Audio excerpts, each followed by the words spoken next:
What's good, people? Today, I want to talk about faith.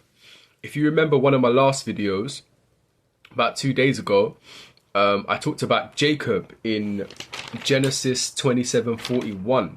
And I told you about the story of him going on a journey to find a wife.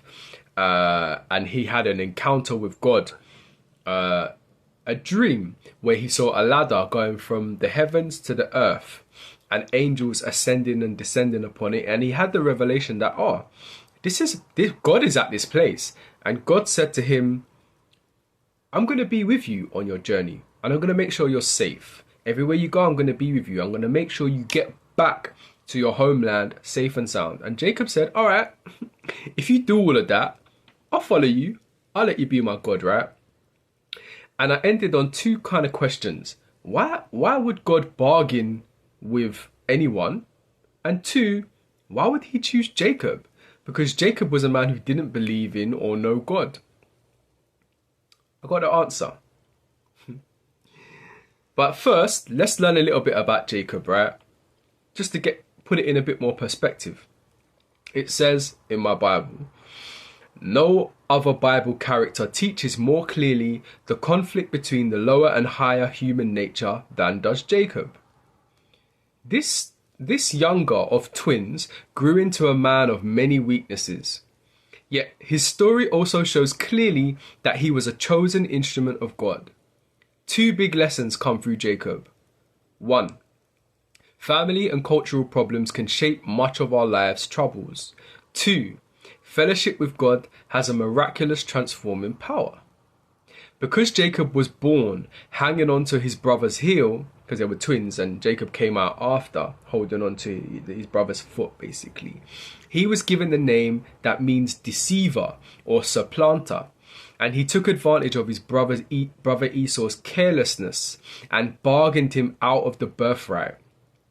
Later, with his mother's help, he tricked his father into giving him the firstborn blessing. This led to a hurried departure from home. He fled to his uncle Laban's home, where he met his future wives and learned to live with someone as crooked as himself. Along the way, God met him. Eventually, Jacob married, had 12 sons who shaped the 12 tribes of Israel, and then he returned to his father Isaac. God continually interrupted Jacob's life. God drove home the point to Jacob that his life, even with its twists and turns, was still part of God's plan to form a people through whom God would bless the world. So Jacob's no minor figure. He's no minor guy in the Bible or in the story or the bringing about of God's plan. He's a major figure. But he didn't believe in God. He didn't know God. So why did God choose him? The answer is because he listened and he had faith.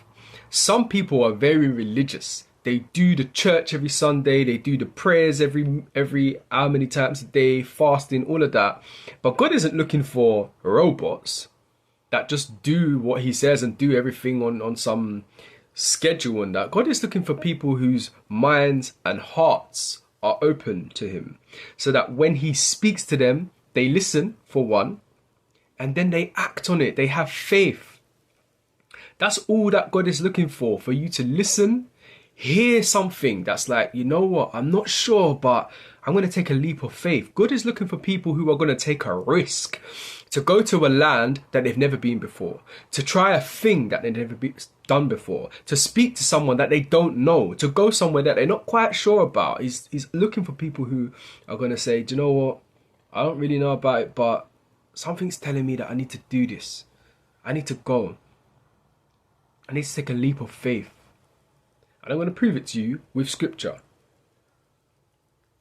If you have a Bible or you've got the internet, go to Hebrews 11, 1-6.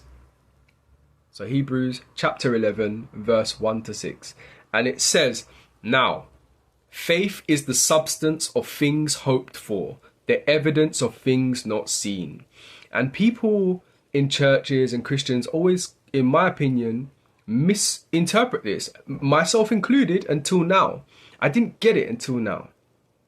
It's not saying that Faith is the substance of things hoped for. It's not saying it's our substance. It's not saying it's the substance of the things we hope for. And it's not saying that it's evidence to us of things that we can't see. It's saying, in my opinion, it is the substance of what God is looking for. God is looking for people of substance, and that substance is faith. Faith is the substance. When you say he or she is a person of substance, he's a man of substance, she's a woman of substance, it means that this person has value, they have morals, they have all of these good qualities. But God is looking for faith. He's not looking for all these religious qualities. The substance that he's looking for is faith. And the evidence that God is looking for, that you are going to be faithful, that you are the right person, is faith. It's the evidence to God. It's not the evidence to us, or it's not the evidence to someone else. Your faith is evidence to God that you're the right person for the job. Jacob's faith was all the evidence that God needed to say, yeah, this is the guy. When I talk to him, he's going to listen. I'm going to tell him to go and do this or do that or try this or try that. And he's actually going to do it because he's a risk taker. He's a believer. He's a faithful person. It's deep, right? That's all you need. Then, if we go down to verse 6, same thing, Hebrews 11 verse 6, it then goes on to say, without faith it is impossible to please him, to please God. For he who comes to God must believe that he is, and that he is a rewarder of those who diligently seek him. You see it? God is looking for a person of substance. That substance is faith. The evidence that God is looking for is the faith. And then, without that faith, it's impossible to please God. And when you come to God, believing that he's going to deliver what he said, he's going to do what he said, he will reward you with whatever it is he said he was going to reward you with.